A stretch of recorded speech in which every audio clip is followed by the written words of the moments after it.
করাইল বস্তি আবারও আগুনে পুড়ে ছাই। টানা কয়েকদিন ধরে একের পর এক অগ্নিকাণ্ড, আর প্রতিবারই অসংখ্য পরিবার মুহূর্তের মধ্যে হারিয়ে ফেলছে তাদের সমস্ত জীবন সংগ্রহ। এই কঠিন সময় মানুষের পাশে ছুটে গেছেন ব্যারিস্টার আহমেদ আল ফারাবী, জাতীয় নাগরিক পার্টি এনসিপি যুগ্ম সমন্বয়কারী গুলশান থানা, নুরুল ইসলাম জুয়েল, গুলশান ও বনানী থানার প্রতিনিধিরা নিজেদের সামর্থ্য অনুযায়ী কাপড়, শুকনো খাবার যা পাচ্ছেন দিচ্ছেন।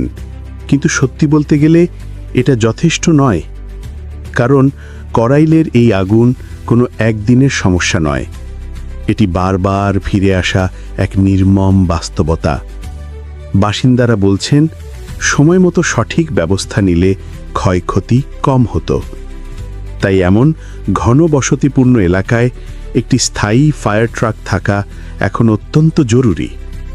মানুষের পাশে ব্যারিস্টার ফারাবী ও তার দল সব সময় দাঁড়িয়ে আছেন, কিন্তু এই দায়িত্ব শুধু তাদের নয়, মানবতার ডাক আমাদের সবার জন্য। একটু সাহায্য, একটি উদ্যোগ আরেকটি পরিবারকে বাঁচাতে পারে।